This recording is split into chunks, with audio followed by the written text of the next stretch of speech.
It's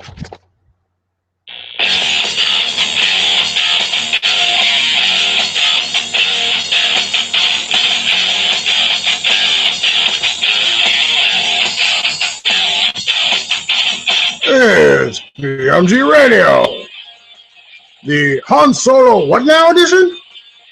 Yeah, I'm back, people. Another edition, BMG Radio. Let's see if this one's better than last week, which won't be hard to do. So, yeah, give me 1 second and we'll get going. Yeah. Let's just start. Why not? All right, so what do I want to talk about this? Hello, everybody, and welcome to BMG Radio. I'm going to stop doing the voice now just because I can't do the whole thing of that. Hi, BMG Radio back. And you're seeing me, and you're not supposed to be seeing me, so give me a second. Watch this. You're going to see this instead because it's much prettier than I am. I'm going to present everyone, and there we go. There we are. All right, so how's everybody going out in radio, YouTube land? I'm Bearded Movie Guy. I bet you already know that. And yeah, this week on BMG Radio, I got a bunch of stuff to talk about. Some news, some trailer stuff I want to talk about. 60 Seconds of Awesome. I got a YouTuber I need to share with you. And I got a question about Han Solo in particular. I got some other questions too. And if you're in the chat, you can ask questions. I'll check them at the end. But that implies someone's watching live, and I don't think it's happening right now. So anyways, yeah, so let's get to it. Okay, starting off, we're going to talk about some news. And the news this week, what is the news? Yeah. Disney is the news. Do you guys know that little company, Disney? I was checking news stories and I was putting them together, and then I looked and I'm like, every one of them is technically a Disney story. And so Disney just freaking is owning everything. So, yeah. All right. So, first thing I want to talk about is, well, it's about Disney, but it's not about Disney. Rogue One. You all know about Rogue One. I know about Rogue One. Rogue One's coming out on December 17th, I think, sometime in December. Now, here's the thing.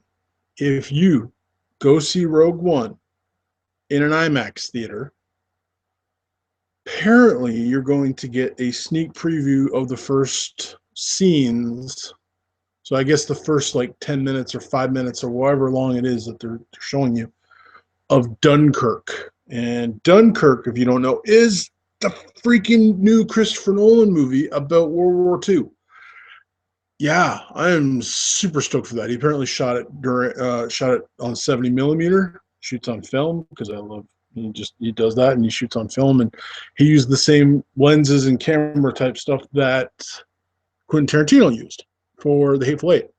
So, yeah, if you go see that in IMAX, you get to see a sneak peek of some stuff from Dunkirk. That's pretty awesome. I'm pretty stoked about that.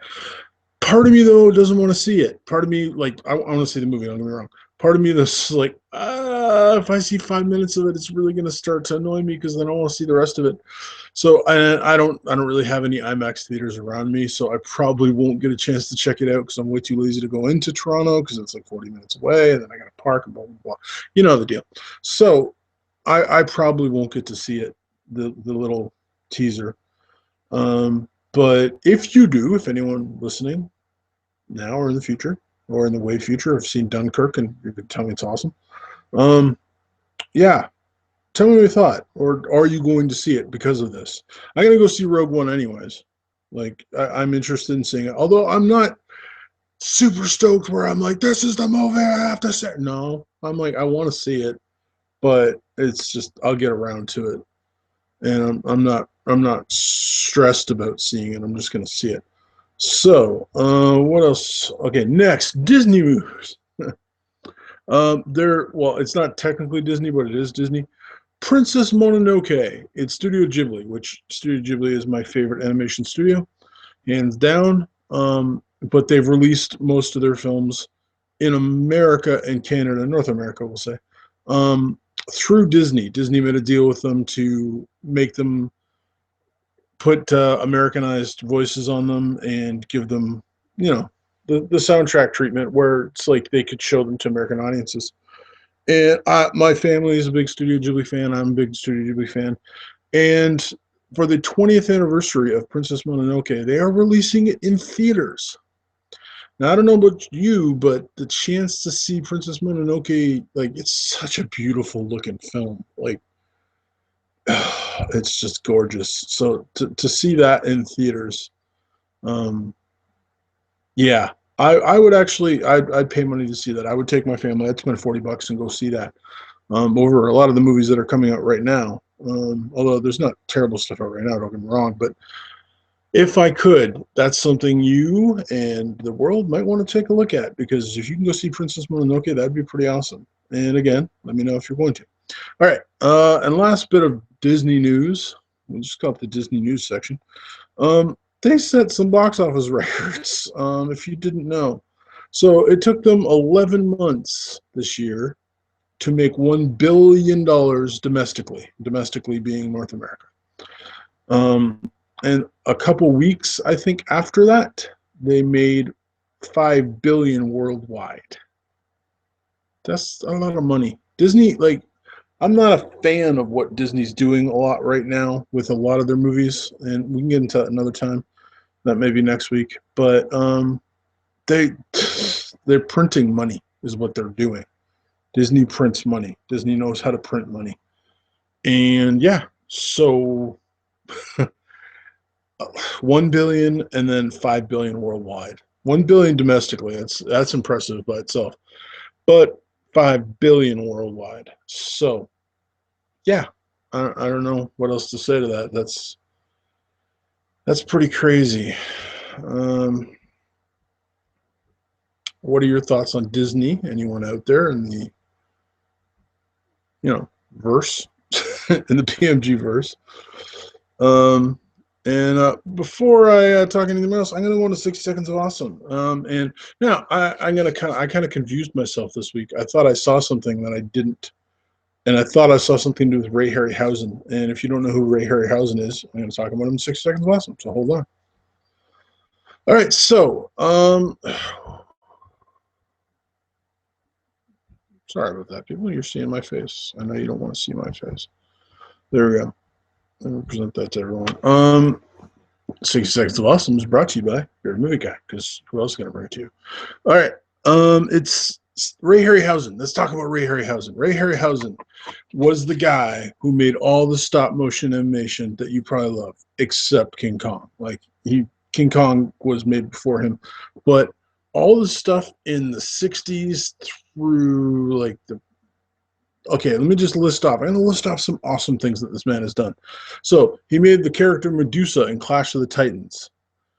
And the good Clash of the Titans, not the remake crap. He made Kali in the Golden Voyage of Sinbad. He made Cyclops, that big Cyclops with the horn on his head that you always see everywhere. Well, not everywhere, but whenever you see Cyclops, it's usually not the X-Men Cyclops, but you know what I mean. He made him in the Seventh Voyage of Sinbad. He makes a lot of Sinbad stuff. Mighty Joe Young, the original Mighty Joe Young, which was inspired by King Kong. He made that, and then Jason and the Argonauts is a very famous film. He had a big hand in. There's like several characters. He made the Hydra. He made a guy named Talos, and he made the Skeleton Army. And the Skeleton Army has been copied so many times, and he's the one that did that. He did the stop motion animation claymation, made the statues, and then made them move. And just this man is awesome. And like I said, I kind of saw something I thought was his, but it wasn't, and it made me want to think. It made me think of him. Made me want to talk about him. And if you haven't seen him, you should. You should see some of these, like Jason and the Argonauts, Seventh Voyage of Sinbad, Clash of the Titans. These are all his handiwork. The man was a master. He did so much for film and just made amazing things. And yeah, I thought I'd talk about him in this week's 60 Seconds of Awesome. So that's all I got for that. That's all I have to say about that. All right, hold on a second. You're going to see my face again. Ah! I know. It's horrible. I keep putting on this because it's easier putting this on so you don't see my expressions while I'm trying to read off a script of what I'm talking about. Not really, but I do have paper. Okay, so that's my 60 seconds this week. Next thing I wanted to talk about is trailers. Movie trailers. I generally, I don't know about you, but I like to go on iTunes, and I have Apple TV, and I like to watch all the new trailers that are coming up. And lately, there's been a bunch. Now, I'm going to talk about some big ones, and then I'm going to talk about a really small one and how much I hate it. But we'll get to the small one after. So there's the big ones that dropped kind of. There's a movie called The Shack. Now, you may not have heard The Shack yet, but it's based on a book. It's a Christian book. I'll get this out of the way if you don't know I'm Christian. Don't hold it against me. We're nice people too. It's all good. We love you. No, I love you. Regardless if some person out there says they're Christian and hate you, I don't have that problem. So, anyways, The Shack is a story about a guy who loses his daughter to like a killer, and he goes back to where they found her body and meets God. And God is a woman in this story, and then he meets Jesus there, and some some God stuff happens. And I'll be honest, I have a daughter. I have two daughters. So reading this, I read this book a couple of years back, and it wrecked me for a while because it's very hard to read. But it's a very interesting story, and it's a really interesting look at religion and God and stuff like that. And I'm not going to preach it in any way. I'm just saying it looks well made. It's got some good producers behind it. And that came out. So expect to hear a bunch of buzz about that in the next couple months. Next, The Mummy. Did you see the big mummy stuff during whatever? Like, I guess The Walking Dead had a big mummy section thing. I fast forwarded through it because I could care less about it during that time. But I watched the trailer. The Mummy. They've remade The Mummy. They're making a new Mummy. I guess it's a remake. It's whatever. It's a continuation. Except this time it's a female mummy, and Tom Cruise is in the movie.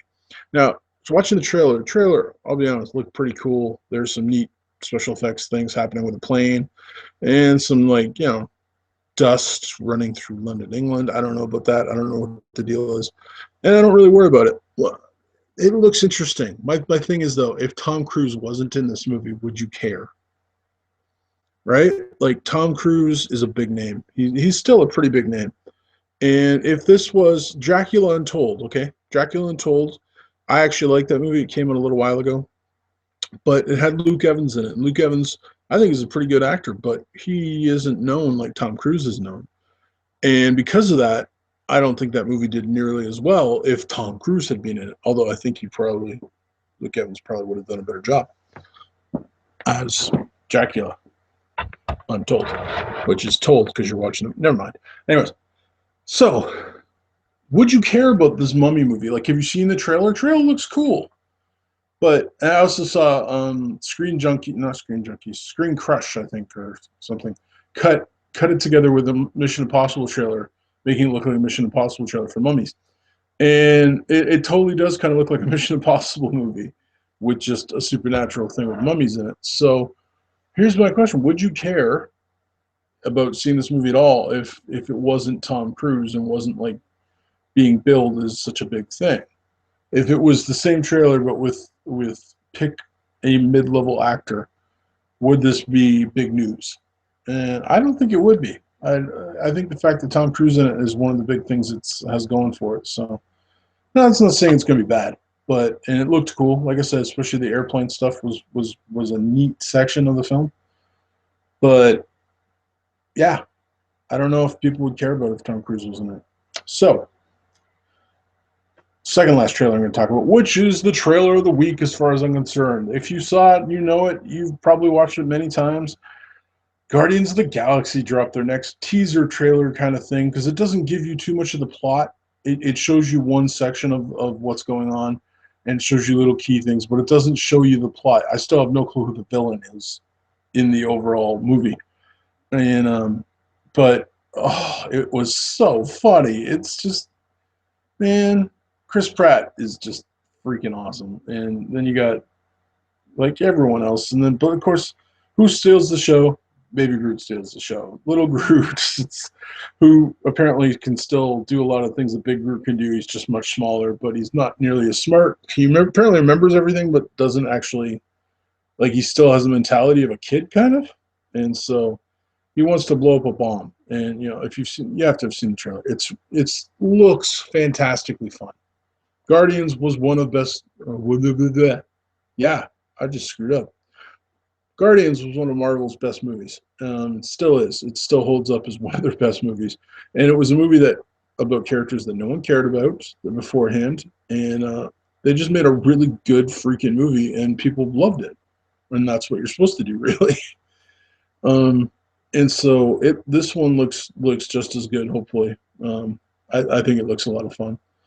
And yeah, so that's my trailer of the week. If you're only going to watch one trailer this week, watch that one. But saying that, going back to the whole thing, I'm a Christian. Okay, now saying this, there's a time I'm going to admit something to you all now. I used to write poetry, but I was like a serious guy about this. I did not try and rhyme everything, and like I wasn't Dr. Seuss in it. I wrote like poetry all the time when I was younger, and I really hated, like with a passion, whenever anyone would be like, "Oh, I love God, so I should write poems," and it's like, "Oh, did you write poetry before?" No. Okay, then why do you feel the need just because you love God now to write a poem about it? And so they would be like, "Oh, but you have to hear my poem about," and it used to piss me off because I'll be honest, their poetry sucked. It was terrible. So, saying that, I love film. I love film. You know this, I know this. And I saw on my one friend on Facebook, she's an awesome lady, but she posted a trailer for this thing, and it's if you're in the chat, you can see the trailer. I posted it at the top. I posted a link to it. Watch it afterwards. You'll see what I'm talking about. If you've watched it already, you know what I'm talking about. This is a movie called, what was it called? God Directs, I think. Is that what it is? Yeah, God Directs. Whatever. And this is a very low budget Christian film, and it looks like it's, and like my friend Brian Lomax from Brian Lomax Movie Talk is also a Christian, and he hates most Christian films, just like I hate most Christian films. Because just because you love Jesus doesn't mean you can make a movie.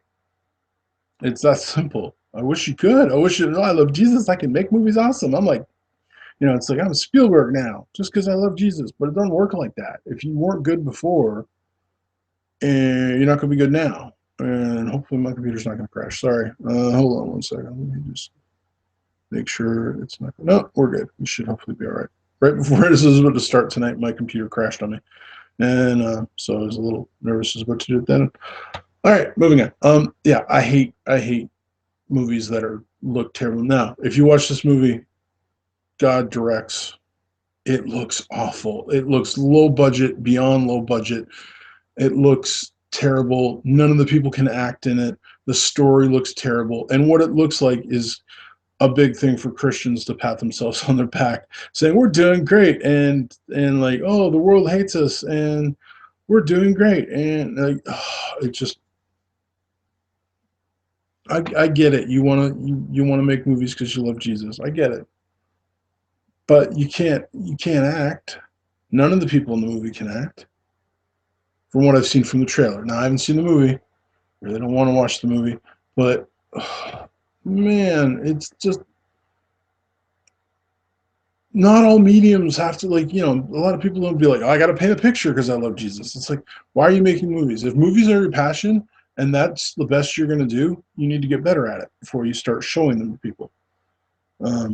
So, and of course, God bless them, Christians. I saw a bunch of people write on this guy's page. And now I'm not asking you to go watch this trailer and bash this guy. Don't do that. I'm not bashing him. I just don't think he's a good filmmaker. I don't want you to go in and be like, you suck, shut up, whatever. I'm not asking you to do that. That's not what I want.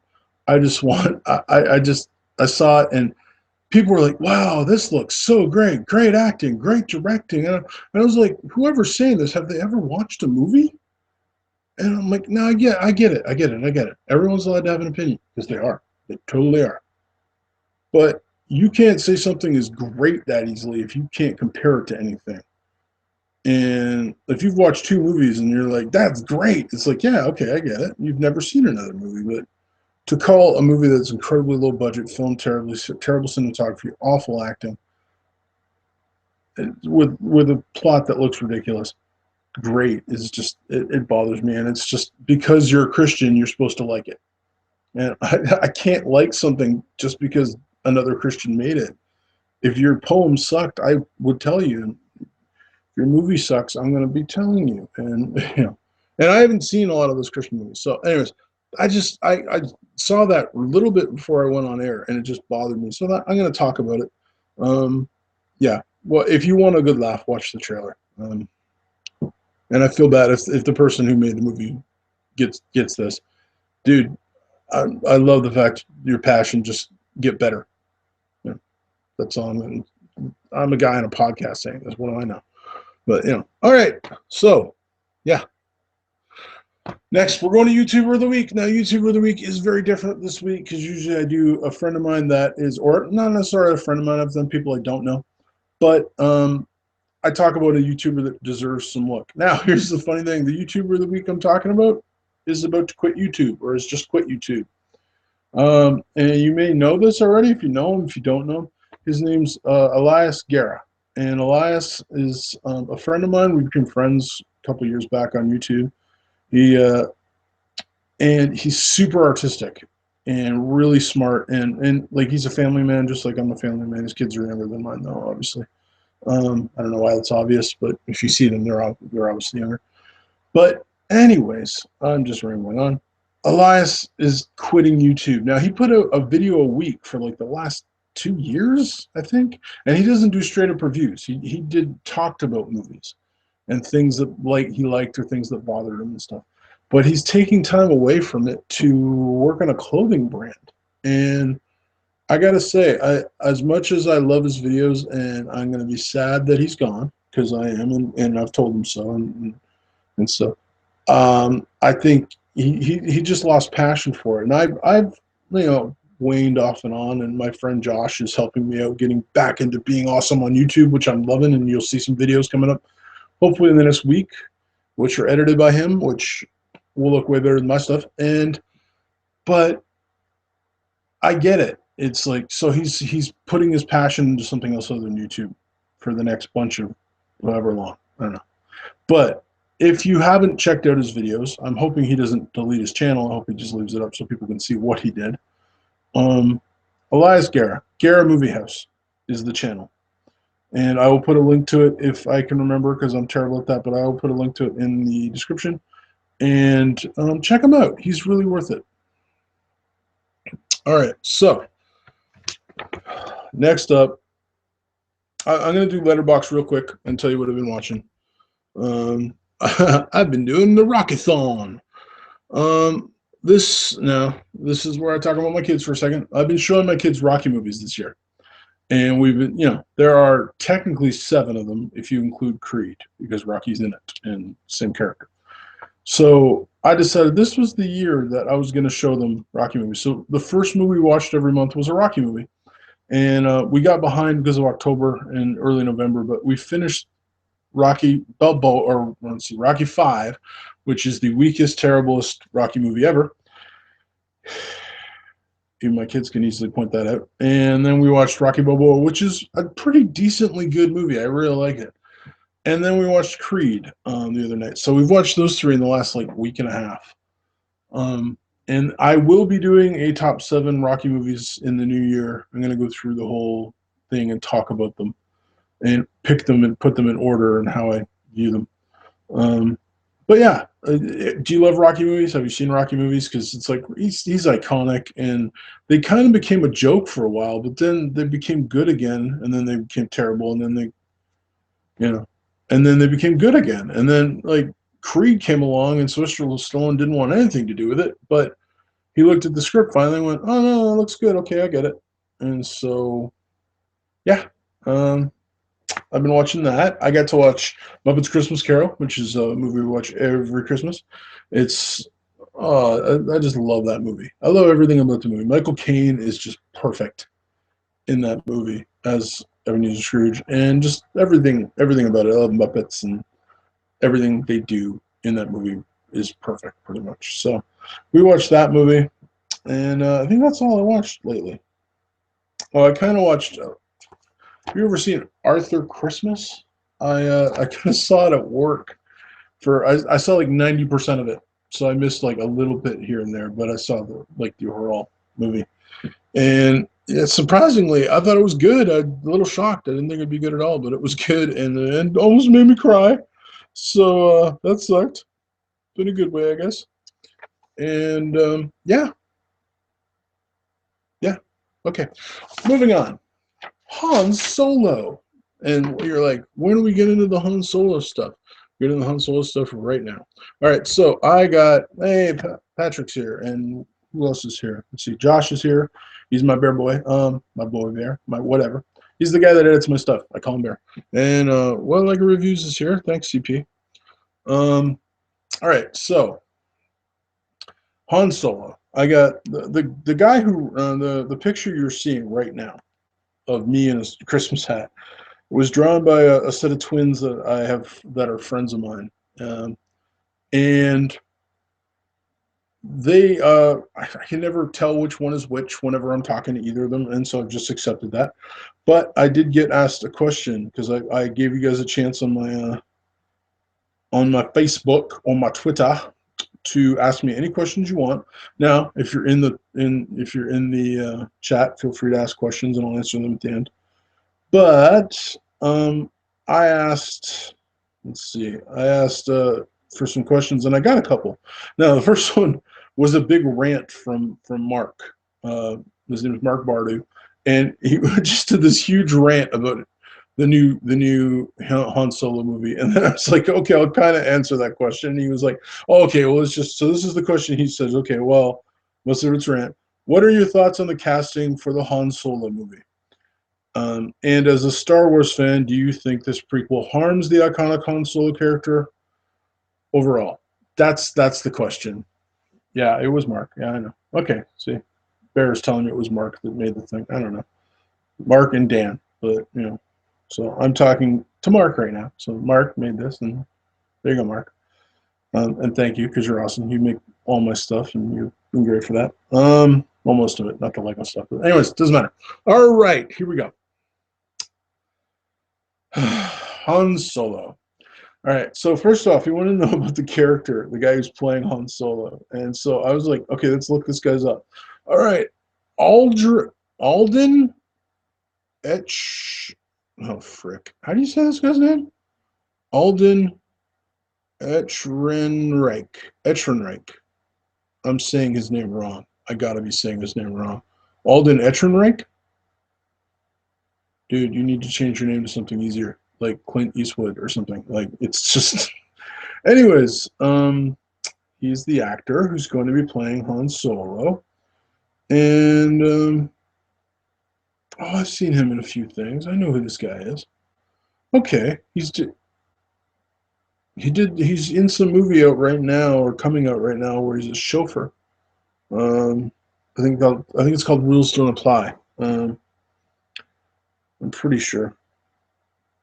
Oh, he was also in the Coen Brothers movie, where he was like a cowboy. So Coen Brothers movie, as I said, the Coen Brothers movie. Holy crap. Okay, Hail Caesar, that Coen Brothers movie. Yeah. Oh, Bro Tunes, that guy was in the Hell. Bro Tunes, whoever you are, that's awesome. That guy was in the film Hail Caesar. Yes, he was. There you go. So I'm catching up to you just as I'm thinking it. There we go. Anyways, is that guy Han Solo? Is the thing? What is this gonna mess with the Han Solo legacy? Now it's interesting. I used to love the books. I read many of the books of the Star Wars universe before any of the prequels came out. They released a bunch of books, and they released 3 books that were Han Solo prequel books. So they were all about Han Solo growing up and like meeting Jabba the Hutt and becoming friends with Jabba the Hutt and all this kind of stuff, and Han, like Lando Calrissian and all this stuff. And so I've read all that stuff, and I have no clue if they're going to use any of it because apparently none of it's canon. But I enjoyed the books when I read them. So I don't know. Here's the thing: is he going to mess with the legacy? I don't think so. I think you still have, like, as much as I hate remakes and I hate when they mess with stuff, we still have Harrison Ford as Han Solo, and nothing's going to ever change that. It's just, it is what it is. He is who he is. He's Harrison Ford. He's awesome. And like it's like, now here's the thing: if you really think it's going to do that, just don't watch them. No one's forcing us to watch them. As much as I don't think they even need to be made, um, no one's forcing us to watch them. So you can skip them all together, and just because, like, I don't. My daughters have never seen the first 3 Star Wars movies because I don't show them that crap. They don't. They know they exist, but they'll never see them in my house. So it's, just don't watch them. I wouldn't show them the 5th Die Hard movie because just don't watch them. Because you don't have to acknowledge it, and you just, like, let it go and pretend it doesn't exist if it bothers you that much. But overall, it doesn't bother me that they're making prequel movies about Han Solo, as long as they're done decently. If they're done like crap, I'm going to be upset. I'm going to be like, I'll just, but what, like, but I would be like that about any movie. Disney is going to milk this. Disney paid $4.2 billion to Lucas for this. 4.2 billion. Billion. Like, I can't even understand that number. Like, that's insane. So they're going to use as much, like, they're going to go into as much stuff as they possibly can that they think they have any shot of making money on. And as long as they're going to make money on it, they'll keep making it, and they'll milk it for all it's worth. And now they've got Star Wars toys, and they own all that crap. And, like, it's just, Disney's not going to just give up on what could make money for them. So I'm okay with it, as long as they do it well enough that it's not going to bother me as a bad